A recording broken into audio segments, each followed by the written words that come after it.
ಸಂಪುಟ ಸಭೆಯಲ್ಲಿ ಆರ್ಎಸ್ಎಸ್ ಚಟುವಟಿಕೆ ಕುರಿತಂತೆ ದೊಡ್ಡ ಚರ್ಚೆ ನಡೆದಿದೆ. ಪರ್ಮಿಷನ್ ಇಲ್ಲದೆ ಸರ್ಕಾರಿ ಶಾಲಾ ಕಾಲೇಜು ಆವರಣದಲ್ಲಿ ಅನೇಕ ಚಟುವಟಿಕೆ ನಡೆಸಲಾಗ್ತಾ ಇದ್ದು, ಇದಕ್ಕೆ ಕಡಿವಾಣ ಹಾಕುವ ನಿಟ್ಟಿನಲ್ಲಿ ಸಂಪುಟ ತೀರ್ಮಾನವನ್ನು ಮಾಡಿದೆ. ಈ ಮಧ್ಯೆ ಒಂದೇ ಸಂಸ್ಥೆಯನ್ನ ಗುರಿಯಾಗಿಸುವುದು ಬೇಡ ಅನ್ನೋ ದೃಷ್ಟಿಯಿಂದ ಪ್ರಮುಖ ನಿರ್ಧಾರವನ್ನು ಕೈಗೊಳ್ಳಲಾಗಿದೆ. ಯಾವುದೇ ಕಾರ್ಯಕ್ರಮ ನಡೆಸಿದ್ರೂ ಪೂರ್ವಾನುಮತಿ ಪಡೆದು ಕಾರ್ಯಕ್ರಮ ಆಯೋಜಿಸಬೇಕು. ಸರ್ಕಾರಿ ಆವರಣಗಳಲ್ಲಿ ಖಾಸಗಿ ಕಾರ್ಯಕ್ರಮಗಳಿಗೆ ಪೂರ್ವಾನುಮತಿಯನ್ನ ಪಡೆಯುವುದು ಕಡ್ಡಾಯವಾಗಿದೆ ಅಂತ ಕೂಡ ಹೇಳಲಾಗ್ತಾ ಇದೆ. ಕಡ್ಡಾಯವಾಗಿ ಪೂರ್ವಾನುಮತಿಯನ್ನ ತೆಗೆದುಕೊಳ್ಳಬೇಕು ಎಂಬ ನಿಯಮ ಜಾರಿಗೆ ತರುವುದಕ್ಕೆ ತೀರ್ಮಾನವನ್ನು ಮಾಡಲಾಗಿದೆ. ನವೆಂಬರ್ ಕ್ರಾಂತಿಯ ಚರ್ಚೆ ಬಗ್ಗೆ ತೆರೆ ಎಳೆದಿರೋ ಸಿಎಂ ಸಿದ್ದರಾಮಯ್ಯ ಪುತ್ರ ಯತೀಂದ್ರ, ನನಗೆ ಕ್ರಾಂತಿ ಬಗ್ಗೆ ಗೊತ್ತಿಲ್ಲ. ಸ್ವತಃ ತಂದೆಯವರೇ ಕೊಟ್ಟಿರೋ ಮಾಹಿತಿ ಪ್ರಕಾರ ಹೈಕಮಾಂಡ್ ಆಗಲಿ ಬೇರೆ ನಾಯಕರಾಗಲಿ ಯಾರೂ ಕೂಡ ನವೆಂಬರ್ ಆದಮೇಲೆ ಅಧಿಕಾರ ಬಿಡಿ ಅಂತ ಹೇಳಿಲ್ಲ ಅಂತ ಹೇಳಿಕೆಯನ್ನ ನೀಡುವುದರ ಮೂಲಕ ನವೆಂಬರ್ ಕ್ರಾಂತಿ ಇಲ್ಲ, ಮುಂದಿನ 2.5 ವರ್ಷವೂ ರಾಜ್ಯದಲ್ಲಿ ಸಿಎಂ ಸಿದ್ದರಾಮಯ್ಯನವರದ್ದೇ ಕ್ರಾಂತಿ ಅನ್ನೋ ಸ್ಪಷ್ಟೀಕರಣವನ್ನು ನೀಡಿದ್ದಾರೆ.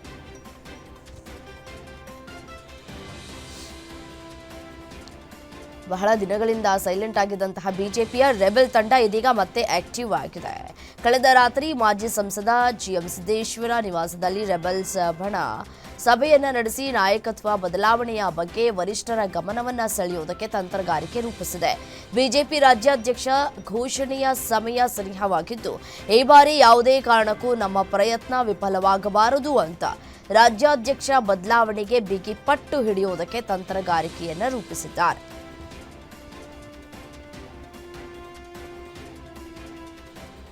ಓಟ್ ಚೋರಿ ಪ್ರಕರಣಕ್ಕೆ ಸಂಬಂಧಪಟ್ಟಂತೆ ಎಸ್ಐಟಿ ತೀವ್ರ ತನಿಖೆಯನ್ನು ನಡೆಸ್ತಾ ಇದೆ. ಕಲಬುರಗಿ ಜಿಲ್ಲೆಯ ಆಳಂದ ಮತಕ್ಷೇತ್ರದಲ್ಲಿ ನಡೆದ ಓಟ್ ಚೋರಿ ಪ್ರಕರಣ ಈಗ ತೀವ್ರ ಸ್ವರೂಪ ಪಡೆದಿದೆ.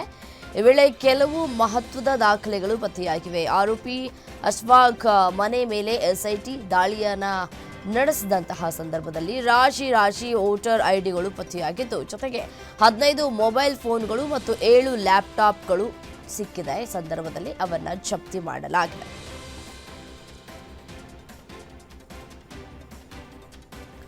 ಗೂಗಲ್ ಹಬ್ ಆಂಧ್ರ ಪ್ರದೇಶದ ಪಾಲಾಗಿದ್ದರಿಂದ ಸೊಕ್ಕಿನಿಂದ ಮೆರೀತಾ ಇರುವಂತಹ ಆಂಧ್ರ ಪ್ರದೇಶದ ಐಟಿ-ಬಿಟಿ ಸಚಿವ ನಾರಾ ಲೋಕೇಶ್ ಸಾಮಾಜಿಕ ಜಾಲತಾಣದಲ್ಲಿ ಅಹಂನಿಂದ ಟ್ವೀಟ್ ಮಾಡ್ತಾ ಇದ್ದಾರೆ. ಆಂಧ್ರದ ಆಹಾರ ಖಾರವಾಗಿದೆ ಅಂತ ಕೆಲವರು ಹೇಳ್ತಾರೆ. ನಮ್ಮ ಕೆಲವು ಹೂಡಿಕೆಗಳು ಕೂಡ ಖಾರವಾಗಿವೆ ಅಂತ ತೋರುತ್ತದೆ. ಕೆಲವು ನೆರೆಹೊರೆಯವರು ಈಗಾಗಲೇ ಖಾರದಿಂದ ಬೇಯ್ತಾ ಇದ್ದಾರೆ, ಅವರ ಹೊಟ್ಟೆ ಉರಿತಾ ಇದೆ ಅಂತ ಪೋಸ್ಟ್ ಮಾಡಿದ್ದಾರೆ.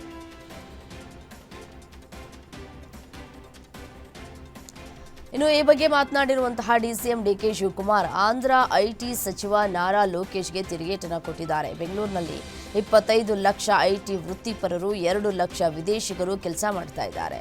ಕೇಂದ್ರ ಸರ್ಕಾರಕ್ಕೆ ಸುಮಾರು 40% ತೆರಿಗೆ ಆದಾಯ ಇಲ್ಲಿಂದಲೇ ಹೋಗ್ತಾ ಇದೆ. ಬೆಂಗಳೂರಿಗೆ ಸರಿಸಮನಾಗುವುದಕ್ಕೆ ಯಾವ ರಾಜ್ಯದಿಂದಲೂ ಸಾಧ್ಯವಿಲ್ಲ ಅಂತ ಖಡಕ್ ಕೌಂಟರ್ ಕೊಟ್ಟಿದ್ದಾರೆ.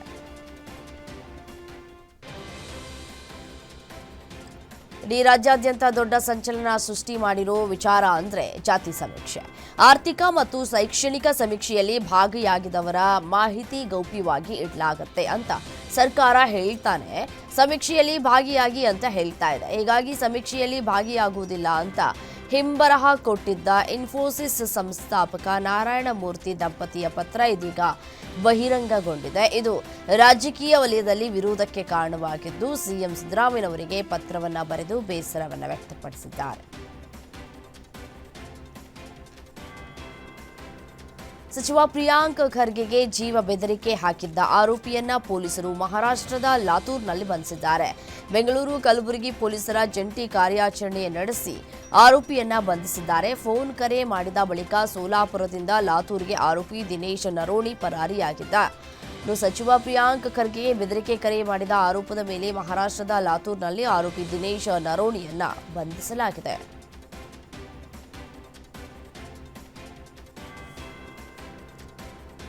ಕಣ್ಣು ಹಾಯಿಸಿದಷ್ಟು ಕಾಣುವ ಟ್ರಾಫಿಕ್. ಬೆಂಗಳೂರಿನ ರಸ್ತೆಗಳಲ್ಲಿ ವಾಹನ ಓಡಿಸೋದು ದೇವರಿಗೆ ಪ್ರೀತಿ. ಈ ಸಮಸ್ಯೆಗೆ ಮುಕ್ತಿ ಕಾಣಿಸಬೇಕು ಅಂತ ಎಷ್ಟೆಲ್ಲ ಪ್ರಯತ್ನ ಮಾಡ್ತಾ ಇದ್ರೂ ಕೂಡ ಇನ್ನೂ ಸಾಧ್ಯವಾಗ್ತಾ ಇಲ್ಲ. ಇದನ್ನು ಮನಗಂಡ ಜಿಬಿಎ ಅತ್ಯಂತ ದೊಡ್ಡದಾದ ಯೋಜನೆಯೊಂದನ್ನು ರೂಪಿಸಿದೆ. ಅದು ಬರೋಬ್ಬರಿ 18,000 ಕೋಟಿ ವೆಚ್ಚದಲ್ಲಿ. ಜಿಬಿಎ ಅಧಿಕಾರಿಗಳ ಮಾಹಿತಿ ಪ್ರಕಾರ 18,204 ಕೋಟಿ ವೆಚ್ಚದಲ್ಲಿ ಹೊಸದಾಗಿ 12 ಫ್ಲೈಓವರ್ಗಳನ್ನು ನಿರ್ಮಾಣ ಮಾಡೋದಕ್ಕೆ ತೀರ್ಮಾನಿಸಿದ್ದು, ಇದಕ್ಕಾಗಿ ಐಐಎಸ್ಸಿ ವಿಜ್ಞಾನಿಗಳಿಂದ ಡಿಪಿಆರ್ ಸಿದ್ಧಪಡಿಸುವುದಕ್ಕೆ ಮನವಿಯನ್ನ ಮಾಡಿಕೊಂಡಿದೆ.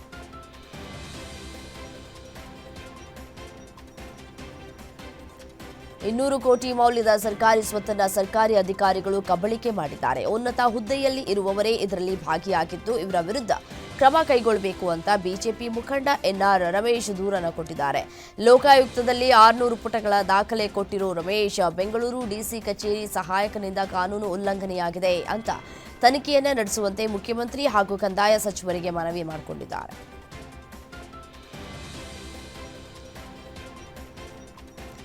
ಕಳೆದ 20 ದಿನದ ಅಂತರದಲ್ಲಿ ಸುಮಾರು 8ಕ್ಕೂ ಹೆಚ್ಚು ಎಲೆಕ್ಟ್ರಿಕ್ ಬಸ್ಗಳು ಅಪಘಾತಕ್ಕೆ ಈಡಾಗಿದೆ. ಅಪಘಾತದ ಪರಿಣಾಮ ಒಂದು ಅಮಾಯಕ ಜೀವ ಹಾರು ಹೋಗಿದ್ರೆ ಇದಕ್ಕೆಲ್ಲ ಬ್ರೇಕ್ ಹಾಕೋದಕ್ಕೆ ನಿಗಮ ಮುಂದಾಗಿದೆ. ಎಲೆಕ್ಟ್ರಿಕ್ ಬಸ್ಗಳಿಗೆ ನೇಮಿಸಿರುವಂತಹ ಖಾಸಗಿ ಚಾಲಕರ ಬದಲಾಗಿ ನಿಗಮದ ಚಾಲಕರನ್ನೇ ಎಲೆಕ್ಟ್ರಿಕ್ ಬಸ್ಗೆ ಹಚ್ಚೋದಕ್ಕೆ ಪ್ಲಾನ್ ಮಾಡಿಕೊಂಡಿದೆ. ಬಿಎಂಟಿಸಿ ನಿಗಮದಲ್ಲಿ ನಡೆದ ಬೋರ್ಡ್ ಮೀಟಿಂಗ್ನಲ್ಲಿ ಈ ನಿರ್ಧಾರ ಮಾಡಲಾಗಿದ್ದು, ಸಾರಿಗೆ ಸಚಿವರೇ ಈ ವಿಚಾರದ ಬಗ್ಗೆ ಅಧಿಕಾರಿಗಳಿಗೆ ಪ್ಲಾನ್ ನೀಡಿದ್ದಾರೆ.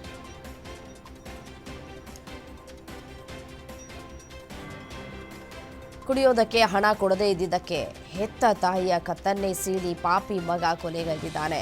ಬಾಗಲಕೋಟೆ ತಾಲೂಕಿನ ತುಳಸಿಗೇರಿ ಗ್ರಾಮದಲ್ಲಿ ಘಟನೆ ನಡೆದಿದೆ. ತಾಯಿಯ ಬಾಯಿಗೆ ಬಟ್ಟೆ ತುರ್ಕಿ ಕೈಕಾಲನ್ನ ಕಟ್ಟಿ ಕೊಲೆ ಮಾಡಿದ್ದಾನೆ. ಶ್ಯಾವಕ್ಕ ಮೃತ ತಾಯಿ ಅಂತ ಹೇಳಿ ತಿಳಿದು ಬಂದಿದೆ. ಕುಡಿತದ ವಿಚಾರಕ್ಕೆ ತಾಯಿ ಮತ್ತು ವೆಂಕಟೇಶ್ ನಡುವೆ ಗಲಾಟೆಯಾಗಿದೆ. ಹಣ ಕೊಡದ ಕಾರಣಕ್ಕೆ ತಾಯಿ ಕತ್ತು ಸೀಳಿ ಕೊಲೆ ಮಾಡಲಾಗಿದೆ. ಘಟನೆಗೆ ಸಂಬಂಧಪಟ್ಟಂತೆ ಕಲಾದಗಿ ಪೊಲೀಸ್ ಠಾಣೆಯಲ್ಲಿ ಪ್ರಕರಣ ದಾಖಲಾಗಿದೆ.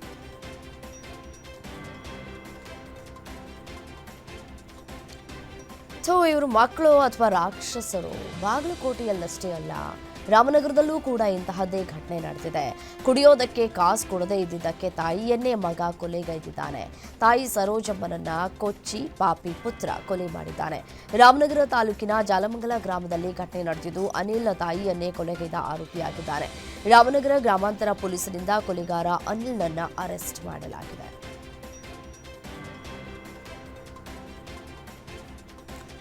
ಬೀಗರ ಊಟಕ್ಕೆ ಹೋಗಿದ್ದವರ ಮೇಲೆ ಜವರಾಯನ ಅಟ್ಟಹಾಸ ಮೆರೆದಿದ್ದಾನೆ.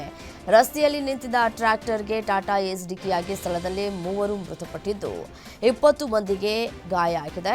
ಹಾವೇರಿ ಜಿಲ್ಲೆಯ ರಾಣೆಬೆನ್ನೂರಿನ ಕಾಕೋಳ ರಾಷ್ಟ್ರೀಯ ಹೆದ್ದಾರಿಯಲ್ಲಿ ಘಟನೆ ನಡೆದಿದೆ. ಘಟನೆಗೆ ಸಂಬಂಧಪಟ್ಟಂತೆ ರಾಣೆಬೆನ್ನೂರು ಪೊಲೀಸ್ ಠಾಣೆಯಲ್ಲಿ ಪ್ರಕರಣ ದಾಖಲಾಗಿದೆ.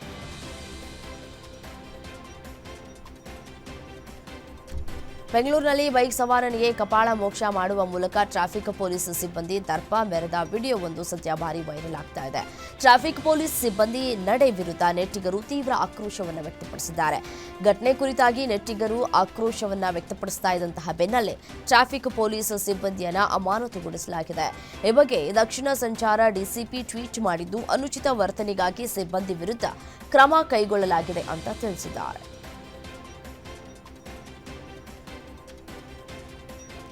ಕೃಷಿ ಹೊಂಡದಲ್ಲಿ ಜಾರಿ ಬಿದ್ದು 3 ಮಕ್ಕಳು ಸಾವನ್ನಪ್ಪಿದ ಘಟನೆ ನಡೆದಿದೆ. ಓರ್ವ ಬಾಲಕ ಹಾಗೂ 2 ಬಾಲಕಿಯರು ಸಾವನ್ನಪ್ಪಿದ್ದಾರೆ. ವಿಜಯಪುರ ತಾಲೂಕಿನ ಮಿಂಚನಾಳ ತಾಂಡಾದ ಮಾದೇವನಗರದಲ್ಲಿ ಘಟನೆ ನಡೆದಿದೆ. ಶಿವಮ್ಮ ರಾಜು ರಾಠೋಡ್, ಕಾರ್ತಿಕಾ ವಿಶ್ವ ರಾಠೋಡ್ ಹಾಗೂ ಸ್ವಪ್ನ ರಾಜು ರಾಠೋಡ್ ಮೃತ ಮಕ್ಕಳಾಗಿದ್ದಾರೆ. ಕುರಿಗಳ ಜೊತೆಗೆ ಆಟವಾಡುತ್ತಾ ಕೃಷಿ ಹೊಂಡದ ಬಳಿ ಮಕ್ಕಳು ತೆರಳಿದ್ರು. ಆಟವಾಡೋ ವೇಳೆ ಕಾಲು ಜಾರಿ ಕೃಷಿ ಹೊಂಡದಲ್ಲಿ ಬಿದ್ದು ಸಾವಿಗೀಡಾಗಿದ್ದಾರೆ. ವಿಜಯಪುರ ಗ್ರಾಮೀಣ ಪೊಲೀಸ್ ಠಾಣೆಯಲ್ಲಿ ಪ್ರಕರಣ ದಾಖಲಾಗಿದೆ.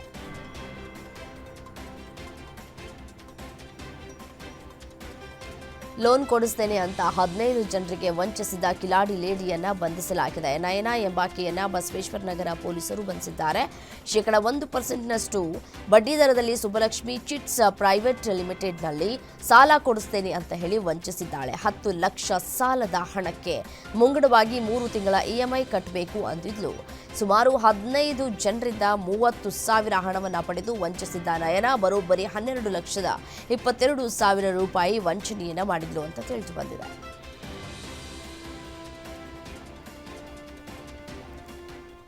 ನೋಡಿ, ದೀಪಾವಳಿ ಹಬ್ಬದ ಹಿನ್ನೆಲೆಯಲ್ಲಿ ಕೆಎಸ್ಆರ್ಟಿಸಿಗೆ ಸಹಾಯವಾಗಿ ಬಿಎಂಟಿಸಿ 900ಕ್ಕೂ ಹೆಚ್ಚು ಬಸ್ಗಳನ್ನು ವಿವಿಧ ಜಿಲ್ಲೆಗಳಿಗೆ ಸಂಚರಿಸ್ತಾ ಇದೆ. ಮೈಸೂರು, ಚಿತ್ರದುರ್ಗ, ಅರಕಲಗೂಡು, ಧರ್ಮಸ್ಥಳ, ಬಳ್ಳಾರಿ, ಶಿವಮೊಗ್ಗ, ರಾಯಚೂರು, ಯಾದಗಿರಿ ಸೇರಿದಂತೆ ಹಲವು ಕಡೆ ಬಿಎಂಟಿಸಿ ಬಸ್ ಸಂಚಾರವನ್ನು ಮಾಡ್ತಾ ಇದೆ. ಇಂದಿನಿಂದ ಅಕ್ಟೋಬರ್ 20ರವರೆಗೂ ಹೊರ ಜಿಲ್ಲೆಗೆ ಬಿಎಂಟಿಸಿ ಸಂಚಾರ ಇರಲಿಕ್ಕಿದೆ.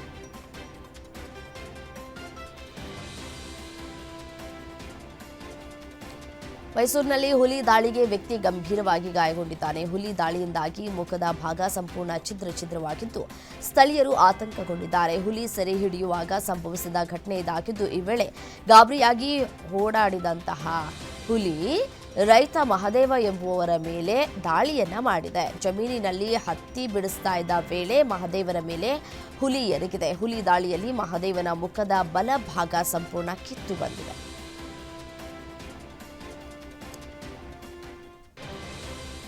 ಕಲ್ಯಾಣ ಕರ್ನಾಟಕ ಭಾಗ ಮತ್ತು ಉತ್ತರ ಕರ್ನಾಟಕದ ಕೆಲ ಜಿಲ್ಲೆಗಳನ್ನು ಹೊರತುಪಡಿಸಿ ರಾಜ್ಯದ ವಿವಿಧೆಡೆ ಇಂದು ಮಳೆಯಾಗಲಿದ್ದು 24 ಜಿಲ್ಲೆಗಳಲ್ಲಿ ಯೆಲ್ಲೋ ಅಲರ್ಟ್ ಘೋಷಿಸಲಾಗಿದೆ. ಕರಾವಳಿ ಭಾಗದಲ್ಲಿ ಗಾಳಿ ಮಳೆಯಾಗಲಿದ್ದು, ಹಳೆ ಮೈಸೂರು ಭಾಗದಲ್ಲಿ ಸಾಧಾರಣ ಮಳೆಯಾಗಲಿದೆ. ಮಧ್ಯ ಕರ್ನಾಟಕ ಭಾಗದಲ್ಲಿ ಸಣ್ಣ ಪ್ರಮಾಣದ ಮಳೆಯಾಗುವ ನಿರೀಕ್ಷೆ ಇದ್ದು, ಬೆಂಗಳೂರಲ್ಲೂ ವರುಣನ ಆರ್ಭಟ ಇರಲಿದೆ ಅಂತ ಹವಾಮಾನ ಇಲಾಖೆ ತಿಳಿಸಿದೆ.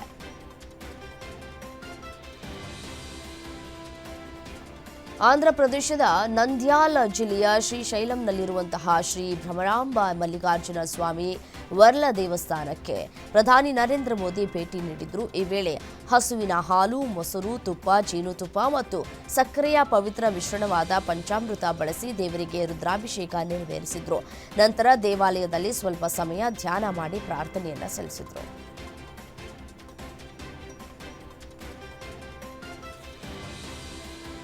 ಪ್ರಧಾನಿ ಮೋದಿ ರಷ್ಯಾದಿಂದ ತೈಲ ಖರೀದಿ ನಿಲ್ಲಿಸುವುದಾಗಿ ಭರವಸೆಯನ್ನು ನೀಡಿದ್ದಾರೆ. ಇದು ಭಾರತ ಅಮೆರಿಕ ಸಂಬಂಧ ಸುಧಾರಣೆಗೆ ಕಾರಣವಾಗಿದ್ದು, ಟ್ರಂಪ್ ಇದನ್ನು ದೊಡ್ಡ ಹೆಜ್ಜೆ ಎಂದಿದ್ದಾರೆ.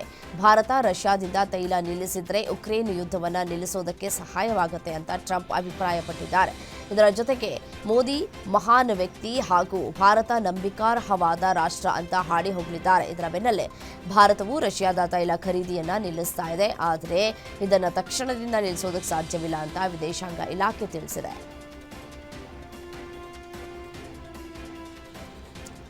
ಭಾರತ ರಷ್ಯಾದಿಂದ ತೈಲ ಖರೀದಿಯನ್ನ ನಿಲ್ಲಿಸುವುದಾಗಿ ಪ್ರಧಾನಿ ಮೋದಿ ಭರವಸೆಯನ್ನು ನೀಡಿದ್ದಾರೆ ಎಂಬ ಟ್ರಂಪ್ ಹೇಳಿಕೆಗೆ ತಿರುಗೇಟು ನೀಡಿರುವ ಭಾರತದ ವಿದೇಶಾಂಗ ಸಚಿವಾಲಯ, ಪ್ರಧಾನಿ ಮೋದಿ ಅಮೆರಿಕ ಅಧ್ಯಕ್ಷ ಡೊನಾಲ್ಡ್ ಟ್ರಂಪ್ ನಡುವೆ ಯಾವುದೇ ಫೋನ್ ಸಂಭಾಷಣೆ ನಡೆದಿಲ್ಲ ಅಂತ ಹೇಳಿದೆ.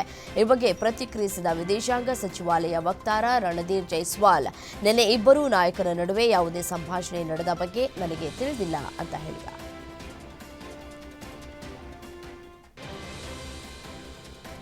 ಕಾಂಗ್ರೆಸ್ ನಾಯಕ ರಾಹುಲ್ ಗಾಂಧಿ ಪ್ರಧಾನಿ ಮೋದಿ ವಿರುದ್ಧ ವಾಗ್ದಾಳಿಯನ್ನು ಮುಂದುವರೆಸಿದ್ದಾರೆ. ಅಮೆರಿಕ ಅಧ್ಯಕ್ಷ ಟ್ರಂಪ್ ಬಗ್ಗೆ ಮೋದಿ ಭಯಗೊಂಡಿದ್ದಾರೆ ಅಂತ ಟೀಕಿಸಿದ್ದಾರೆ. ಭಾರತ ರಷ್ಯಾದ ತೈಲ ಖರೀದಿಯನ್ನ ನಿಲ್ಲಿಸೋದಾಗಿ ಅಮೆರಿಕದ ನಾಯಕ ನಿರ್ಧರಿಸುವುದಕ್ಕೆ ಮತ್ತು ಘೋಷಿಸುವುದಕ್ಕೆ ಮೋದಿ ಯಾಕೆ ಬಿಡಬೇಕು? ಪದೇ ಪದೇ ನಿಂದಿಸ್ತಾ ಇದ್ರು ಮೋದಿ ಅವರು ಧನ್ಯವಾದಗಳನ್ನ ಹೇಳ್ತಲೇ ಇರ್ತಾರೆ ಅಂದ್ರು. ಇದರಿಂದ ದಿನೇ ದಿನೇ ಮೋದಿ ಟ್ರಂಪ್ಗೆ ಭಯ ಪಡ್ತಾ ಇದ್ದಾರೆ ಅಂತ ಗೊತ್ತಾಗ್ತಾ ಇದೆ ಅಂತ ಹೇಳಿದರು.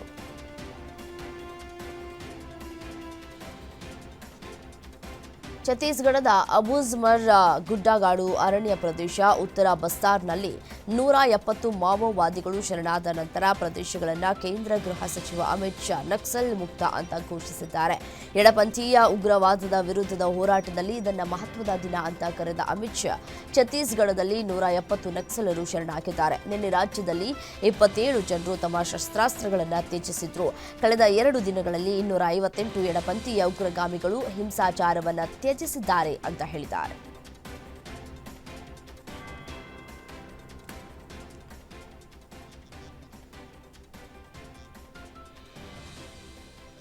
ಗುಜರಾತ್ನಲ್ಲಿ ಕ್ಷಿಪ್ರ ರಾಜಕೀಯ ಬೆಳವಣಿಗೆ ಆಗಿದೆ. ಏಕಾಏಕಿ ಗುಜರಾತ್ನ ಮುಖ್ಯಮಂತ್ರಿ ಭೂಪೇಂದ್ರ ಪಟೇಲ್ ಕ್ಯಾಬಿನೆಟ್ನ 16 ಜನ ಮುಖ್ಯಮಂತ್ರಿಗಳು ರಾಜೀನಾಮೆಯನ್ನು ನೀಡಿದ್ದಾರೆ.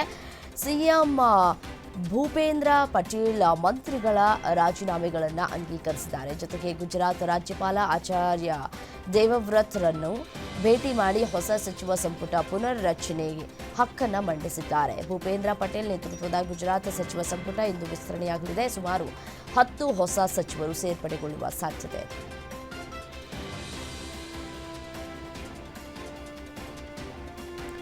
ಮಧ್ಯಪ್ರದೇಶದ ಇಂದೋರ್ನಲ್ಲಿ 24 ತೃತೀಯ ಲಿಂಗಿಗಳು ಏಕಕಾಲಕ್ಕೆ ವಿಷ ಸೇವಿಸಿ ಆತ್ಮಹತ್ಯೆಗೆ ಯತ್ನಿಸಿದ್ದಾರೆ. ನಂದಲಾಲ್ಪುರ್ ಎಂಬಲ್ಲಿ ಈ ಘಟನೆ ನಡೆದಿದ್ದು, ಸದ್ಯ 24 ತೃತೀಯ ಲಿಂಗಿಗಳಿಗೆ ಆಸ್ಪತ್ರೆಯಲ್ಲಿ ಚಿಕಿತ್ಸೆ ಮುಂದುವರೆದಿದೆ. ಇನ್ನು ಟ್ರಾನ್ಸ್ಜೆಂಡರ್ಗಳ ನಡುವಿನ ಅತ್ಯಾಚಾರ ಪ್ರಕರಣದ ವಿವಾದ ಹಿನ್ನೆಲೆ ಒಂದೇ ಗುಂಪಿನ 24 ಮಂದಿ ಫಿನೈಲ್ ಅನ್ನ ಸೇವಿಸಿ ಆತ್ಮಹತ್ಯೆಗೆ ಯತ್ನಿಸಿದ್ದಾರೆ ಅಂತ ಹೇಳಿ ತಿಳಿದು ಬಂದಿದೆ. ಇತ್ತೀಚೆಗೆ ಟ್ರಾನ್ಸ್ಜೆಂಡರ್ ಮಹಿಳೆಯ ಮೇಲೆ ಅತ್ಯಾಚಾರ ಎಸಗಿದ್ದ ಪ್ರಕರಣ ದಾಖಲಾಗಿತ್ತು.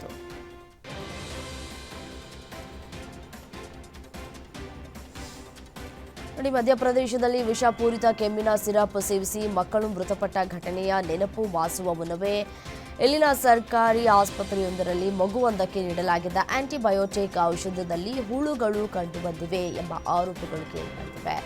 ತನ್ನ ಮಗುವಿಗೆ ನೀಡಲಾಗಿದ್ದ ಔಷಧಿಯ ಕುರಿತು ಮಹಿಳೆಯೊಬ್ಬರು ದೂರು ನೀಡಿದ ಬೆನ್ನಲ್ಲೇ ಗ್ವಾಲಿಯರ್ ಜಿಲ್ಲೆಯ ಮುರಾರ್ ಪಟ್ಟಣದಲ್ಲಿರುವ ಈ ಸರ್ಕಾರಿ ಆಸ್ಪತ್ರೆಯಲ್ಲಿರುವ ಎಲ್ಲ ಅಜಿಥ್ರೋಮೈಸಿನ್ ಔಷಧಿಯ ಸಂಗ್ರಹವನ್ನ ಮುಟ್ಟುಗೋಲು ಹಾಕಿಕೊಳ್ಳಲಾಗಿದೆ. ಮಧ್ಯಪ್ರದೇಶದ ಮಂದಸೌರ್ ಜಿಲ್ಲೆಯಿಂದ ಆಘಾತಕಾರಿ ಘಟನೆ ಬೆಳಕಿಗೆ ಬಂದಿದೆ. ಬಾನ್ಪುರದ ಸರ್ಕಾರಿ ಕಾಲೇಜಿನಲ್ಲಿ ಯುವ ಜನೋತ್ಸವ ಕಾರ್ಯಕ್ರಮ ನಡೀತಾ ಇತ್ತು.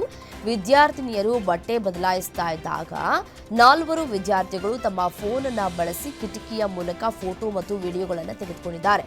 ಪ್ರಾಂಶುಪಾಲರು ಸಿಸಿಟಿವಿ ಕ್ಯಾಮೆರಾಗಳನ್ನು ಪರಿಶೀಲಿಸಿದಾಗ ವಿದ್ಯಾರ್ಥಿಗಳ ಕೃತ್ಯಗಳು ಬಹಿರಂಗವಾಗಿದೆ. ಎಬಿವಿಪಿ ಕಾರ್ಯಕರ್ತರು ಅಂತ ಹೇಳಿ ತಿಳಿದು ಬಂದಿದೆ.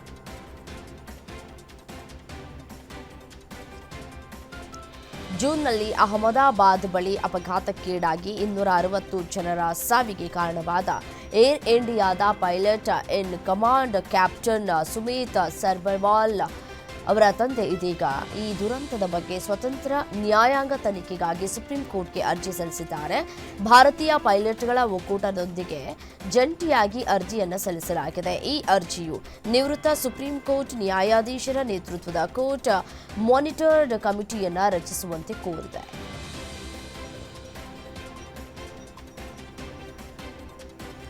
ವಿಕಸಿತ ಭಾರತದ ಗುರಿಯೊಂದಿಗೆ ಇಂದು ಆದಿ ಕರ್ಮಯೋಗಿ ಅಭಿಯಾನದ ರಾಷ್ಟ್ರೀಯ ಸಮಾವೇಶ ನಡೆಯಲಿದೆ. ಕೇಂದ್ರ ಸರ್ಕಾರವು ವಿಕಸಿತ ಭಾರತದ ಗುರಿಯತ್ತ ಸಾಗ್ತಾ ಇದೆ. ಎಲ್ಲಾ ವಲಯಗಳಲ್ಲಿ ಅಭಿವೃದ್ಧಿ ಸಾಧಿಸುವುದಕ್ಕೆ ಯೋಜನೆಗಳನ್ನು ಸಿದ್ಧಪಡಿಸ್ತಾ ಇದೆ. ಇದರ ಭಾಗವಾಗಿ ಬುಡಕಟ್ಟು ಅಭಿವೃದ್ಧಿಯ ಗುರಿಯೊಂದಿಗೆ ಇಂದು ನವದೆಹಲಿಯಲ್ಲಿ ಆದಿ ಕರ್ಮಯೋಗಿ ಅಭಿಯಾನದ ರಾಷ್ಟ್ರೀಯ ಸಮಾವೇಶ ನಡೆಯಲಿದೆ. ಪ್ರಧಾನಿ ನರೇಂದ್ರ ಮೋದಿಯವರ ನೇತೃತ್ವದಲ್ಲಿ ಆಯೋಜಿಸಲಾಗ್ತಾ ಇದೆ. ಕಾರ್ಯಕ್ರಮದಲ್ಲಿ ರಾಷ್ಟ್ರಪತಿ ದ್ರೌಪದಿ ಮುರ್ಮು ಮುಖ್ಯ ಅತಿಥಿಗಳಾಗಿ ಭಾಗವಹಿಸಲಿದ್ದಾರೆ.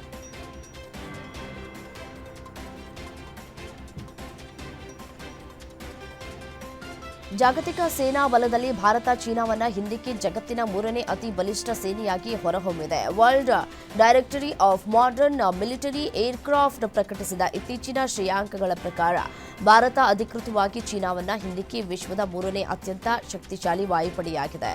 ಈ ಶ್ರೇಯಾಂಕಗಳ ಪ್ರಕಾರ ಯುಎಸ್ ವಾಯುಪಡೆ ಅಗ್ರಸ್ಥಾನದಲ್ಲಿದೆ. ನಂತರದ ಸ್ಥಾನದಲ್ಲಿ ರಷ್ಯಾ ಇದ್ದು, ಈವರೆಗೂ ದೀರ್ಘಕಾಲದಿಂದ ಪ್ರಮುಖ ವಾಯುಸೇನಾ ಶಕ್ತಿ ಅಂತ ಪರಿಗಣಿಸಲ್ಪಟ್ಟ ಚೀನಾ ಈಗ 4ನೇ ಸ್ಥಾನಕ್ಕೆ ಕುಸಿದಿದೆ. ಪ್ರಧಾನಿ ನರೇಂದ್ರ ಮೋದಿ ಅವರು ಪ್ರತಿ ವರ್ಷದಂತೆ ಈ ಬಾರಿಯೂ ದೀಪಾವಳಿಯನ್ನ ಸೈನಿಕರೊಟ್ಟಿಗೆ ಆಚರಿಸಲಿದ್ದಾರೆ. ಈ ಬಾರಿ ಅವರು ಗೋವಾ ಕರಾವಳಿಯಲ್ಲಿ ಭಾರತೀಯ ನೌಕಾಪಡೆಯ ಸಿಬ್ಬಂದಿಯೊಂದಿಗೆ ಆಚರಿಸಲಿದ್ದಾರೆ ಅಂತ ಮೂಲಗಳು ತಿಳಿಸಿವೆ. ಜಮ್ಮು ಮತ್ತು ಕಾಶ್ಮೀರದ ಪಹಲ್ಗಾಮ್ನಲ್ಲಿ ನಡೆದಂತಹ ದಾಳಿಗೆ ಪ್ರತೀಕಾರವಾಗಿ ಭಾರತ ನಡೆಸಿದ ಯಶಸ್ಸನ್ನು ಆಚರಿಸುವುದು ಪ್ರಧಾನಿಯವರ ಯೋಜನೆಯಾಗಿದೆ ಅಂತ ಮೂಲಗಳಿಂದ ಮಾಹಿತಿ ಲಭ್ಯವಾಗಿದೆ.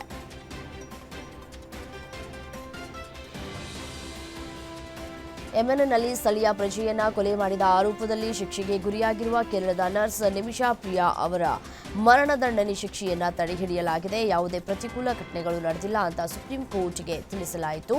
ಕೇಂದ್ರದ ಪರವಾಗಿ ಹಾಜರಾದ ಅಟಾರ್ನಿ ಜನರಲ್ ಆರ್ ವೆಂಕಟರಮಣಿ ಈ ವಿಷಯದಲ್ಲಿ ಹೊಸ ಮಧ್ಯಸ್ಥಿಯೊಬ್ಬರು ಮಧ್ಯಪ್ರವೇಶಿಸಲಿದ್ದಾರೆ ಅಂತ ನ್ಯಾಯಮೂರ್ತಿಗಳಾದ ವಿಕ್ರಮ್ನಾಥ್ ಮತ್ತು ಸಂದೀಪ್ ಮೆಹ್ತಾ ಅವರಿದ್ದ ಪೀಠಕ್ಕೆ ತಿಳಿಸಿದರು. ಹಲೋ, ಈ ವಿಷಯದಲ್ಲಿ ನಮ್ದು ಒಂದು ದೇಶ ಇದೆ ಅಂತ ವಾರಕ್ಕೆರಡು ಬಾರಿ ಪಾಕಿಸ್ತಾನ ಡಂಗೂರ ಸಾರ್ತಲೇ ಇದೆ. ಇತ್ತೀಚೆಗಷ್ಟೇ ತಾಲಿಬಾನ್ನ ವಿದೇಶಾಂಗ ಸಚಿವ ಅಮೀರ್ ಖಾನ್ ಮುತ್ತಕಿ ಭಾರತಕ್ಕೆ ಭೇಟಿ ನೀಡಿದ್ರು. ಇದನ್ನೇ ಗುರಿಯಾಗಿಸಿಕೊಂಡಿರೋ ಪಾಕ್ ರಕ್ಷಣಾ ಸಚಿವ ಖ್ವಾಜಾ ಆಸಿಫ್ ತಾಲಿಬಾನ್ ಯುದ್ಧಕ್ಕೆ ಭಾರತ ಪ್ರಾಯೋಜಕತ್ವ ವಹಿಸಿದೆ, ಆಫ್ಘಾನಿಸ್ತಾನ ಭಾರತದ ಪ್ರಾಕ್ಸಿ ಯುದ್ಧದಲ್ಲಿ ಹೋರಾಡ್ತಾ ಇದೆ ಅಂತ ಗಂಭೀರ ಆರೋಪ ಮಾಡಿದ್ದಾರೆ. ಪಾಕಿಸ್ತಾನ ಅಫ್ಘಾನಿಸ್ತಾನದ ನಡುವೆ ಗಡಿ ಗಲಾಟೆ ಭುಗಿಲೆದ್ದಿದ್ದು, ಗಡಿ ಘರ್ಷಣೆಯಲ್ಲಿ ಡಜನ್ಗಟ್ಟಲೆ ಜನರು ಸಾವನ್ನಪ್ಪಿದ ನಂತರ ಪಾಕಿಸ್ತಾನವು ಅಫ್ಘಾನಿಸ್ತಾನದೊಂದಿಗೆ 48 ಗಂಟೆಗಳ ಕದನ ವಿರಾಮವನ್ನು ಘೋಷಿಸಿದೆ. ಪಾಕಿಸ್ತಾನದ ಗಡಿ ಹೊರ ಠಾಣೆಗಳ ಮೇಲೆ ದಾಳಿ ನಡೆಸುವ ಡ್ರೋನ್ ದೃಶ್ಯಗಳನ್ನು ಅಫ್ಘಾನ್ ತಾಲಿಬಾನ್ ಬಿಡುಗಡೆ ಮಾಡಿದ್ರಿಂದ ಅಫ್ಘಾನಿಸ್ತಾನ ಮತ್ತು ಪಾಕಿಸ್ತಾನದ ನಡುವಿನ ಉದ್ವಿಗ್ನತೆ ಮತ್ತಷ್ಟು ಹೆಚ್ಚಿಸಿದೆ.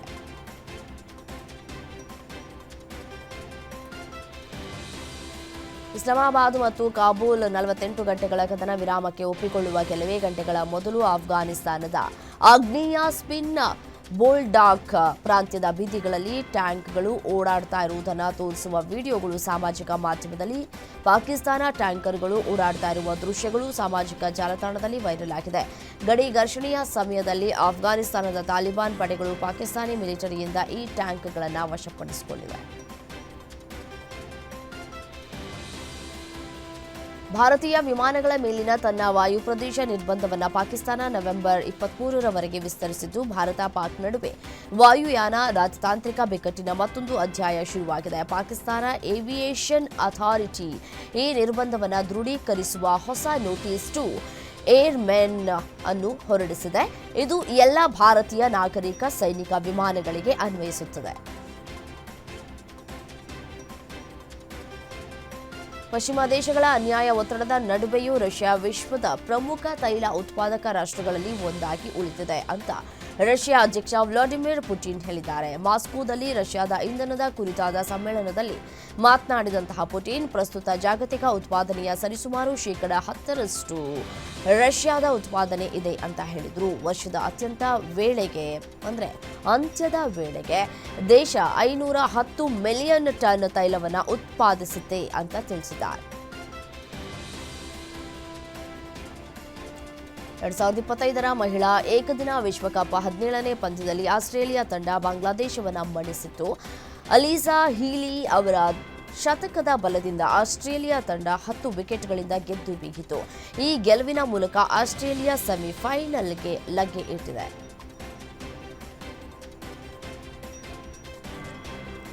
ಭಾರತ ಮತ್ತು ಆಸ್ಟ್ರೇಲಿಯಾ ನಡುವಿನ ಏಕದಿನ ಸರಣಿ ಅಕ್ಟೋಬರ್ 19ರಂದು ಆರಂಭವಾಗಲಿದೆ. ಟೀಮ್ ಇಂಡಿಯಾ ಈಗಾಗಲೇ ಅದಕ್ಕಾಗಿ ಸಿದ್ಧತೆಗಳನ್ನು ಆರಂಭಿಸಿದೆ. ಕುತೂಹಲಕಾರಿಯಾಗಿ ವಿರಾಟ್ ಕೊಹ್ಲಿ ಮತ್ತು ರೋಹಿತ್ ಶರ್ಮಾ ಸೇರಿದಂತೆ ಮೊದಲ ದಿನ ಕೇವಲ 5 ಆಟಗಾರರು ಮಾತ್ರ ಅಭ್ಯಾಸ ನಡೆಸಿದ್ರು. ಹಿರಿಯ ಆಟಗಾರರಾದ ವಿರಾಟ್ ಮತ್ತು ರೋಹಿತ್ ಮಾತ್ರ ನೆಟ್ಸ್ನಲ್ಲಿ ಬೆವರನ್ನ ಹರಿಸಿದ್ರು.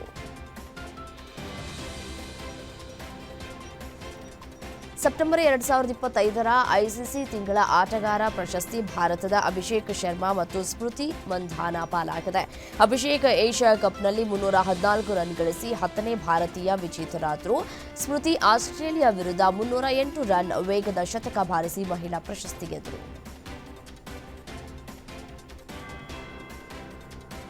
ಗುರುಗ್ರಾಮದಲ್ಲಿರುವ ವಿಶಾಲವಾದ ಬಂಗಲೆಯ ಜನರಲ್ ಪವರ್ ಆಫ್ ಅಟಾರ್ನಿಯನ್ನ ವಿರಾಟ್ ಕೊಹ್ಲಿ ಅಣ್ಣ ವಿಕಾಸ್ ಕೊಹ್ಲಿಗೆ ಹಸ್ತಾಂತರಿಸಿದ್ದಾರೆ. ಡಿಎಲ್ಎಫ್ ಸಿಟಿ ಹಂತ 1 ಅಲ್ಲಿ ಇರುವಂತಹ ಈ ಐಷಾರಾಮಿ ಆಸ್ತಿಯ ಮೌಲ್ಯ ಸುಮಾರು 80 ಕೋಟಿ ರೂಪಾಯಿ ಅಂತ ಅಂದಾಜಿಸಲಾಗಿದೆ. ಪ್ರಾಯೋಗಿಕ ಕಾರಣಗಳಿಗಾಗಿ ಈ ನಿರ್ಧಾರವನ್ನು ತೆಗೆದುಕೊಳ್ಳಲಾಗಿದೆ ಅಂತ ಮೂಲಗಳಿಂದ ಮಾಹಿತಿ ಸಿಗ್ತಾ ಇದೆ. ಟೆಸ್ಟ್ ಪಂದ್ಯವನ್ನು ಮುಗಿಸಿ ಮುಂಬೈಗೆ ಆಗಮಿಸಿದ ವೇಳೆ ಜಸ್ಪ್ರೀತ್ ಬುಮ್ರಾ ಅವರಿಗೆ ವಿಮಾನ ನಿಲ್ದಾಣದ ಹೊರಗೆ ಪಾಪರಾಜಿಗಳು ಹಲವು ಪ್ರಶ್ನೆಗಳನ್ನು ಕೇಳುವ ಮೂಲಕ ಕಿರಿಕಿರಿಯನ್ನ ಉಂಟು ಮಾಡಿದ್ದಾರೆ. ಈ ವೇಳೆ ಬುಮ್ರಾ ತಾಳ್ಮೆ ಕಳೆದುಕೊಂಡು ನಾನು ನಿಮ್ಮನ್ನ ಬರೋದಕ್ಕೆ ಹೇಳಿಲ್ಲ ಅಂತ ಏರು ಧ್ವನಿಯಲ್ಲಿ ಹೇಳಿದ್ದಾರೆ.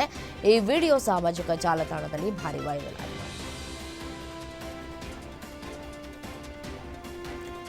ಟೀಮ್ ಇಂಡಿಯಾದ ಸ್ಟಾರ್ ಆಲ್ರೌಂಡರ್ ಹಾರ್ದಿಕ್ ಪಾಂಡ್ಯ ತಮ್ಮ ಕ್ರಿಕೆಟ್ ವೃತ್ತಿ ಜೀವನ ಮಾತ್ರವಲ್ಲದೆ ವೈಯಕ್ತಿಕ ಜೀವನದ ಸುದ್ದಿಗಳಿಂದಲೂ ಪ್ರಚಲಿತರಲ್ಲಿ ಇದ್ದಾರೆ.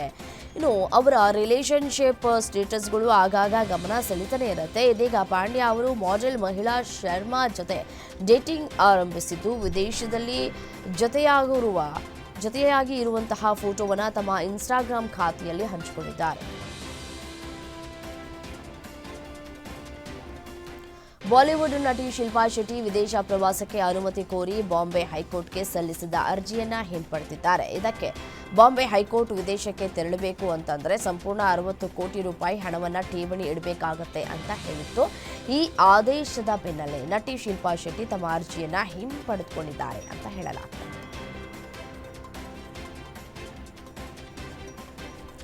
ಪ್ರಭಾಸ್ ನಟನೆಯ ಸಿನಿಮಾ ಒಂದು ಬಿಡುಗಡೆ ಆಗಿ 1.5 ವರ್ಷವಾಯಿತು. ಕಳೆದ ವರ್ಷ ಜುಲೈ ತಿಂಗಳಲ್ಲಿ ಕಲ್ಕಿ 2898 AD ಸಿನಿಮಾ ಬಿಡುಗಡೆಯಾಗಿತ್ತು. ಸಿನಿಮಾ ಬಾಕ್ಸ್ ಆಫೀಸ್ನಲ್ಲಿ ಯಶಸ್ಸನ್ನು ಗಳಿಸಿತು. ಆದರೆ ಇತ್ತೀಚೆಗೆ ಪ್ರಭಾಸ್ ಸಿನಿಮಾಗಳ ಬಗ್ಗೆ ಯಾವುದೇ ಸುದ್ದಿ ಸದ್ದು ಇಲ್ಲದಂತಾಗಿದೆ. ಆದರೆ ಪ್ರಭಾಸ್ ಹುಟ್ಟುಹಬ್ಬಕ್ಕೆ ಅಭಿಮಾನಿಗಳಿಗೆ ಒಟ್ಟೊಟ್ಟಿಗೆ 4 ಸಿನಿಮಾಗಳ ಅಪ್ಡೇಟ್ ಸಿಗಲಿದೆ.